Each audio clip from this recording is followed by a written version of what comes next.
এই প্রশ্নে সাজের সামনে ও নিজেই বোবা। বেশ কিছুটা সময় পর উঠে দাঁড়ালো সাজ। অভ্র চোখ তুলে বোনকে দেখলো, অতঃপর আবারও চোখ নামিয়ে নিল।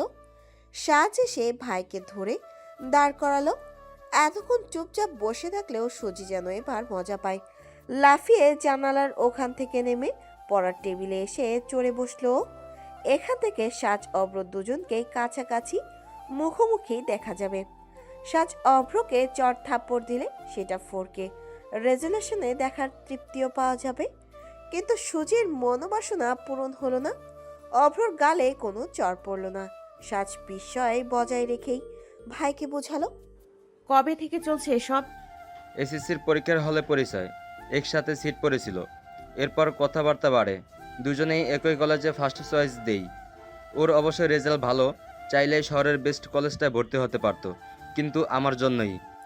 চাহনি প্রসারিত হয় সাজের। ও জানতো ওর ছোট্ট ভাই ছোটবেলা থেকেই প্রচুর দুষ্ট, কিন্তু তাই বলে মাধ্যমিকের পরীক্ষা দিতে গিয়ে যে সে প্রেমের সূচনা করে আসবে তা ওর কল্পনাতেও ছিল না। আবারও প্রশ্ন করলো, এটা তোর প্রেম করার বয়স? প্রেম করতে বয়স লাগে না আপুই। হ্যাঁ।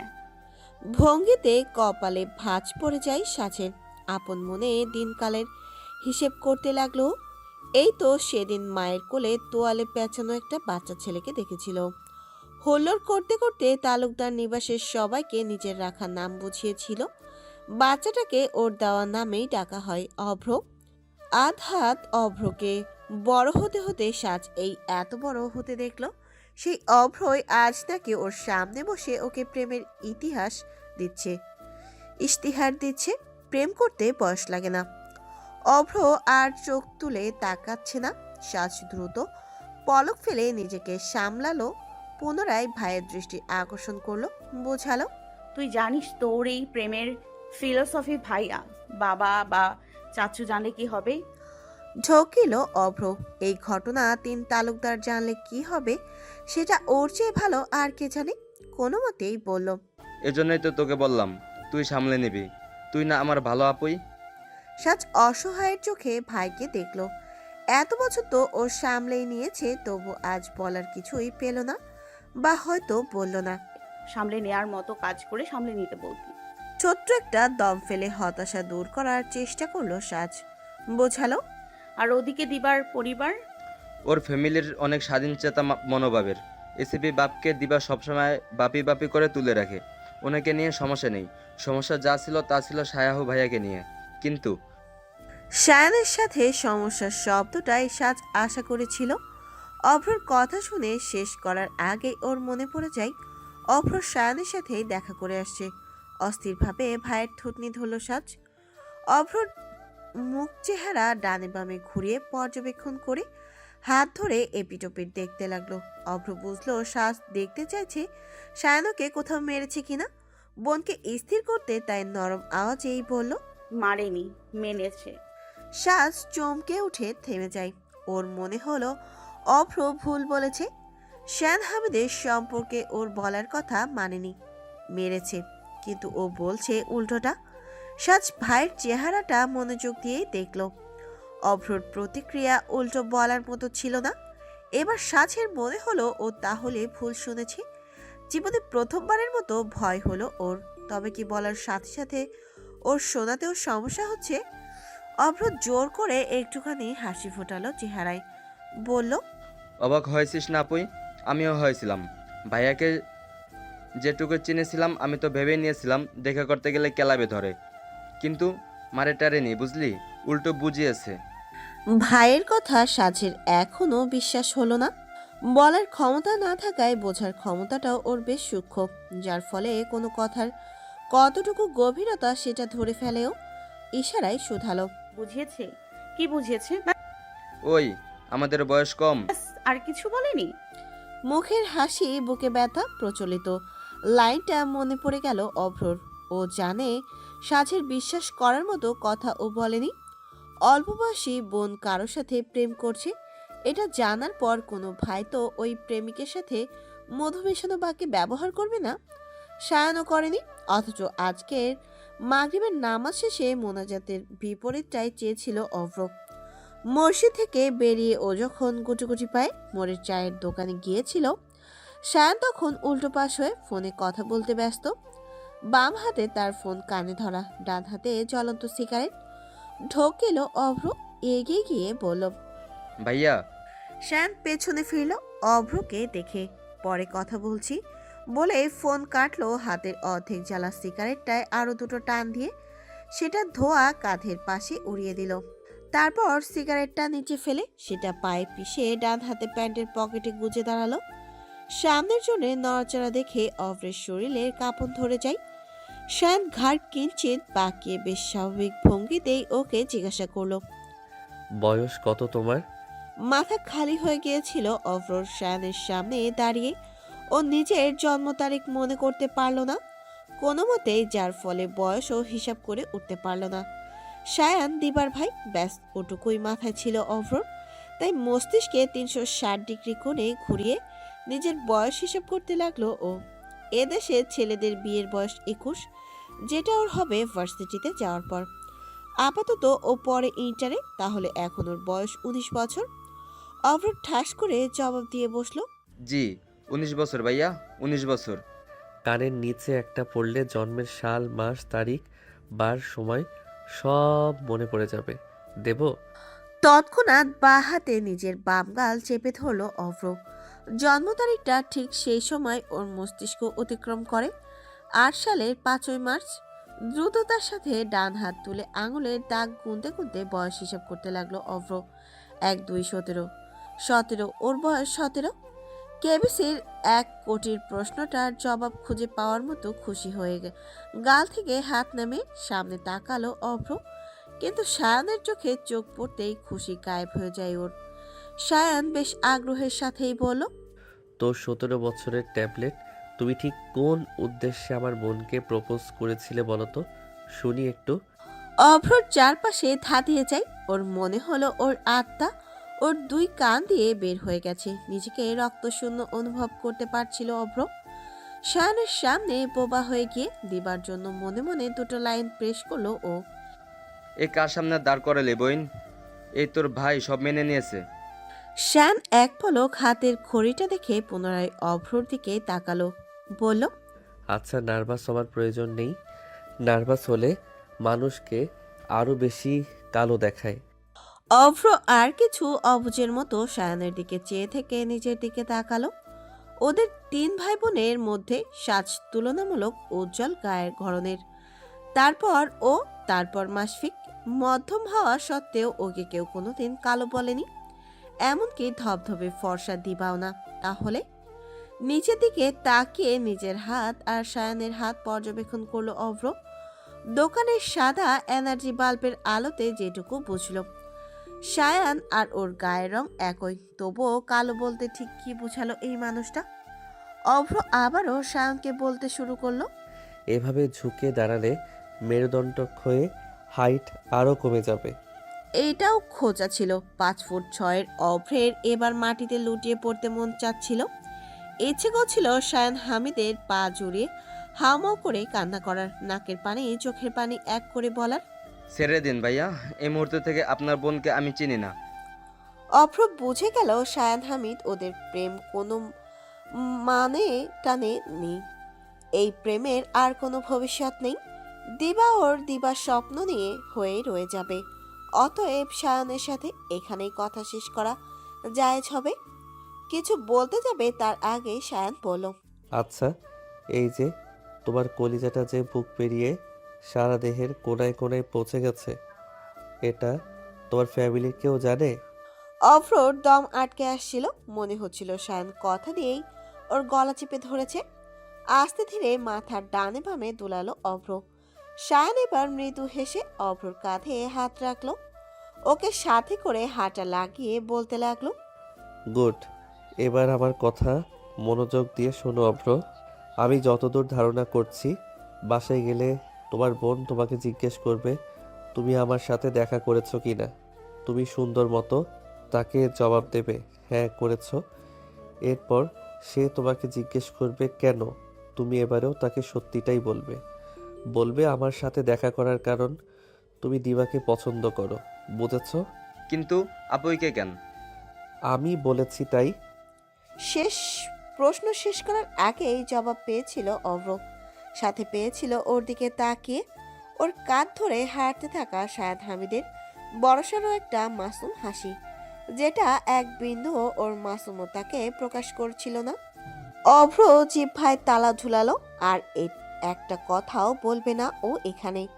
শায়ান পুনরায় সামনে তাকিয়ে হাঁটতে হাঁটতেই বলল, and now the most important thing, আমি দিবাকে আজ অবধি কখনো স্টক করিনি, ভবিষ্যতেও করব না।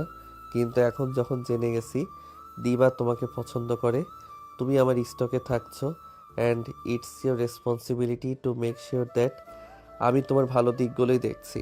তুমি দিবার পড়াশোনার সুখ সম্মান কোনোটার জন্য ক্ষতিকর নও। বলতে বলতে শায়ান থামলো, পাশ থেকে ঘুরিয়ে অভ্রকে সামনাসামনি দাঁড় করালো।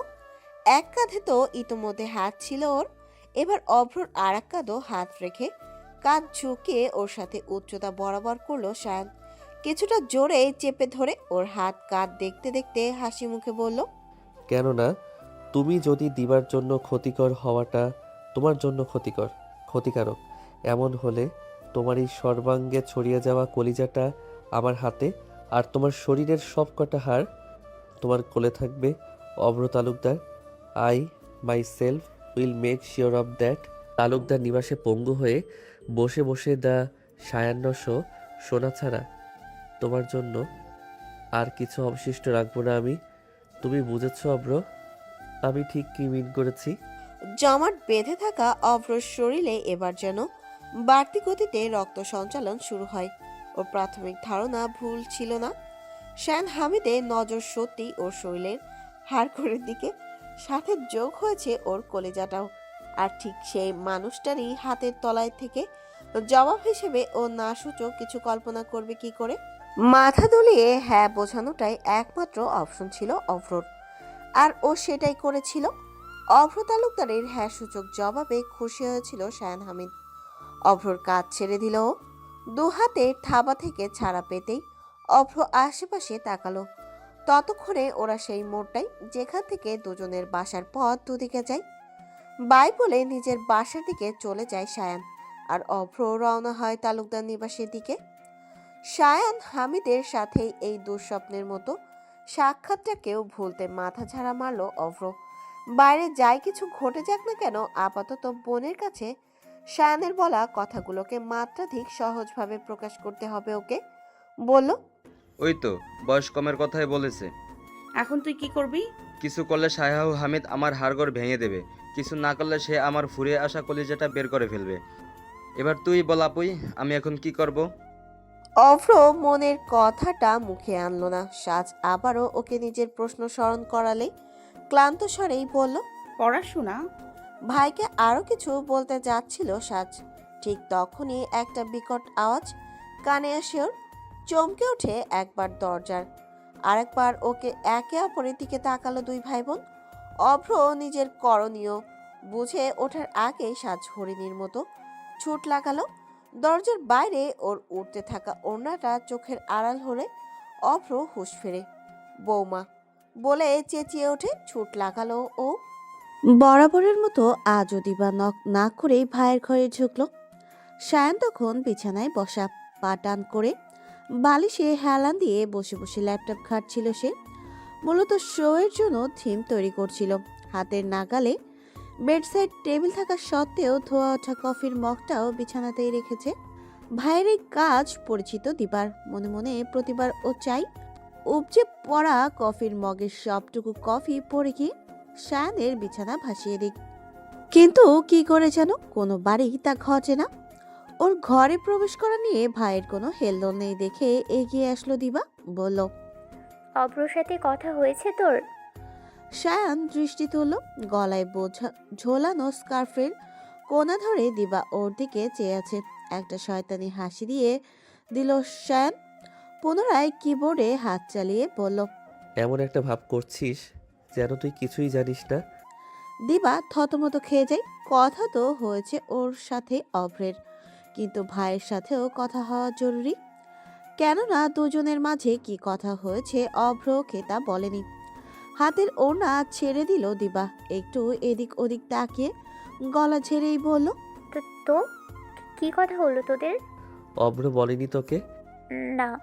শান আরও এক পলক দেখে নিল বোনকে। দিবা না বলেও ও জানে অভ্রকে কিছুই বলেনি, বলবেও না। ও আবারও ল্যাপটপ স্ক্রিনে দৃষ্টি জমাতেই দিবা অধৈর্য হয়ে পড়ল।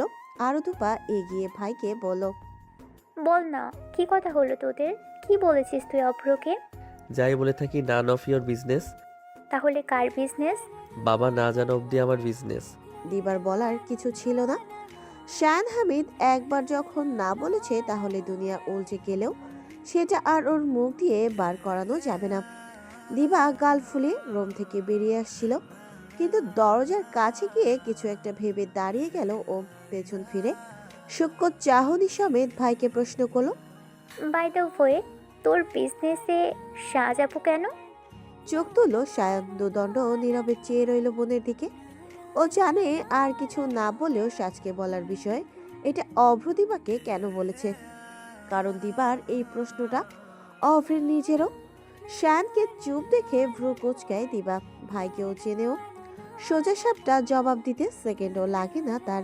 এই প্রথমবার ওর মনে হলো ওর ভাই জবাব দিতে সময় নিচ্ছে, তাই পুনরায় জিজ্ঞাসা করলো, কিছু জিজ্ঞেস করলাম তোকে। অভ্রকে সাজাবোকে সবটা বলতে বলেছিস কেন? আপুকে এসব জানানোর কি দরকার ছিল? যাতে ছোট ভাইয়ের কীর্তি মাশফিক তালুকদারের কানে গেলে তালুকদার নিবাসের কেউ একজন ওকে বাঁচিয়ে নিতে পারে। শায়ানের প্রত্যুত্তর নিশানা বরাবর ছিল। দিবার এবারে সাজকে সবটা জানানোর কারণ বুঝে আসে। ভাইয়ের দূরদর্শিতার সম্পর্কে আগে থেকেই আন্দাজ ছিল ওর, কিন্তু ও কখনোই শায়ানের প্রশংসা করেনি। আজও প্রশংসা ওর মুখ দিয়ে বেরোলো না। ঘুরিয়ে ফিরিয়ে বলল, যতটা ভেবেছিলাম ততটাও গাধা তুই নোস। কিন্তু আমি তোকে যতটা ভাবি তুই তার চেয়েও বড় গাধি। দুনিয়ার একমাত্র মাইনাস আইকিউ এর প্রাণী। Please get out and favour me. Disturb হচ্ছি আমি।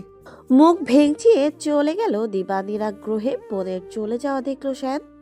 ও চোখের আড়াল হলে আবারও ল্যাপটপে মনোযোগ দেবার চেষ্টা করলো, কিন্তু 4-5টা অক্ষরে ট্যাপ করার পরপরই ওর আঙুলের গতি কমে যায়। শান পুনরায় চেষ্টা করে দ্রুত টাইপ করার, কিন্তু পারে না।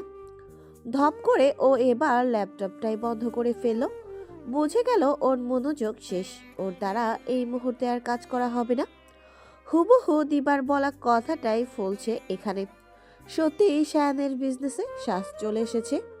জ্ঞান ফেরার পর সবার আগে আসিফকে চোখে পড়ল রুবির সাদা তোয়ালেতে মোড়ানো কোলে এক পুতুল। কোলে নিয়ে সে একদম ওর সামনেই দাঁড়িয়ে। ওকে চোখ মেলতে দেখে আসিফ হাসি দিল একটা নরম স্বরেই বলল, এখন কেমন আছো? বেটার। ঘাড় ঘুরিয়ে রুবি কেবিনে উপস্থিত সাজকে দেখলো।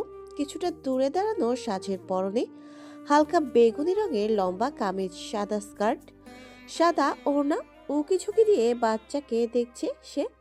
ওর চোখের তারারা এত বেশি উজ্জ্বল দেখাচ্ছে যেন দুনিয়ার সব আগ্রহ ও উল্লাস ওই দুই চোখেই জমা। হবেই বা না কেন?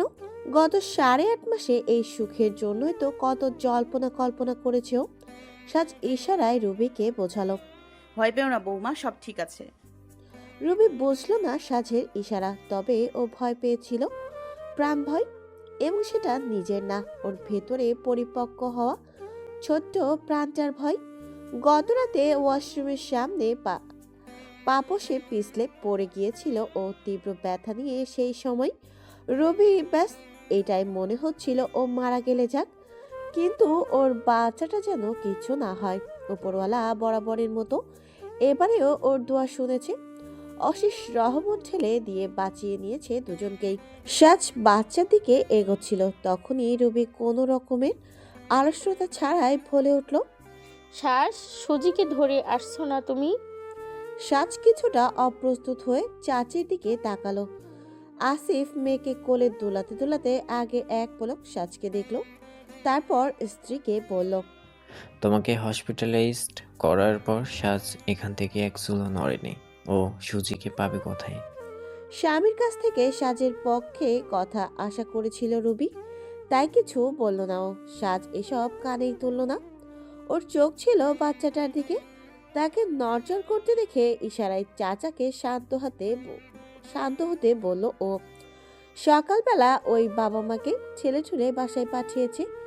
রুবি আর ওর বাচ্চাকে নিয়ে আতঙ্কে ছিল প্রত্যেকে। চিন্তায় চিন্তায় সারা রাত জাগার পর তাদের একটু বিশ্রামের দরকার ছিল।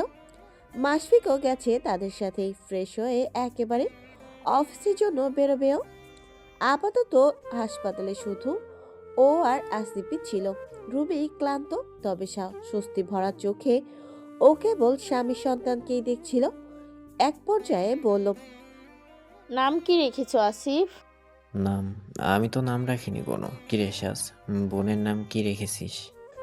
আসিফের সাজকে ডাক লাগাতে দেখে রুবির মনটা আবারও বিষিয়ে ওঠে। সাজ হাসি খুশি মনোভাব রেখে ইশারায় বোঝালো, আমিও রাখিনি, বৌমার জ্ঞান ফেরার জন্য অপেক্ষা করছিলাম। তো এখন তো তোর বৌমার জ্ঞান ফিরেছে, দুজনেই আলোচনায় একটা নাম দাও তোমার মেয়েকে। শ্বাসকে এত দায়িত্ব নিতে হবে কেন? তোমার মেয়ের নামটা না হয় তুমিই রাখো। রুবির কথা শুনে দমে গেল সাজ। ও বেশ কিছু মেয়ের নাম মোবাইলে তুলে রেখেছিল, জ্ঞান ফেরার পর রুবিকে দেখাবে বলে, ওর নামেই বাচ্চাকে ডাকবে বলে। কিন্তু রুবির এখন যা বলল তাতে ওর মনে হলো ওর দেওয়া নাম মেয়ের জন্য চাইছে না সে। মেয়েকে দেখতে ব্যস্ত থাকায় সাজের চেহারায় উজ্জ্বলতা হারিয়ে যাওয়াটা আসিফ লক্ষ্য করলো না। দুলতে দুলতেই বলল, আমি আবার কি নাম রাখবো? সাজই রাখুক। না, তুমি রাখো, যা খুশির নাম রাখো, কিন্তু তুমিই রাখো।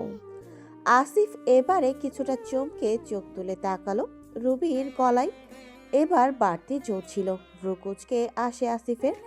সাজকে দেখে নিয়ে পুনরায় স্ত্রীকে কিছু একটা জবাব দিতে যাচ্ছিল ও, কিন্তু তার আগেই সাজ চুরের আওয়াজ তুলে থামিয়ে দিল চাচাকে। ইশারায় বোঝালো, মেয়ের নাম বাবারাই রাখে চাচু, এই জন্য মেয়েরা বাবা ভক্ত হয়। তোমার এই সুযোগ, তালুকদার নিবাসে নিজের দল ভারী করতে চাইলে এক্ষুনি মেয়ের নামটা রাখো, তা না হলে পরে কিন্তু পস্তাবে। আসিফ চিন্তায় পড়ে যায়। ঠোঁট কামড়ে কিছুটা সময় ভেবে চিন্তেই বলল, তালুকদার নিবাসে দুই মাত্র মেয়েটা, ও বাসায় সাজও তো আছে। তাহলে ওর নাম দিন রাখি, দিবা? না। রীতিমতো আটকে উঠে কেবিনের দরজায় তাকালো সব।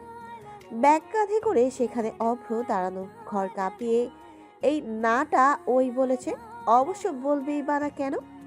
যে দিবা নামের মেয়েকে বউ বানাবে বলে এত সব কিছু, সেই নামকে কি করে বোনের নাম হয়ে যেতে দেবেও? সাজ একটা ছোট্ট শ্বাস ফেলে মাথা দোলালো।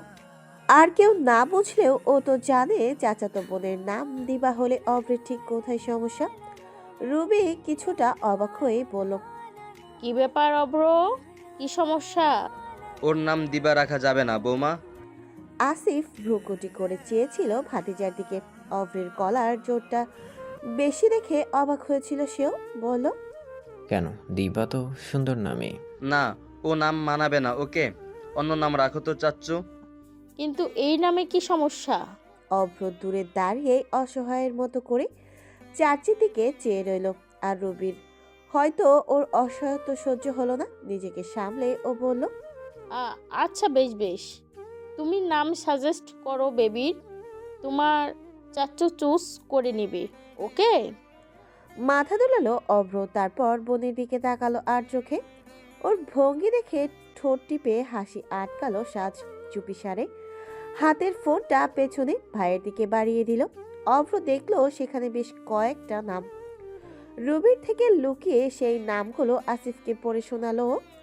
আসিফ সবগুলো নাম শুনে মেয়ের কপালে চুমু দিল একটা, নাকে নাক ঘষে দিয়ে বলল, আইহি। চোখ বন্ধ করে একটা বড়সড় দম দিল অভ্র। অল্পের জন্য কেলো থেকে বেঁচে গেছেও।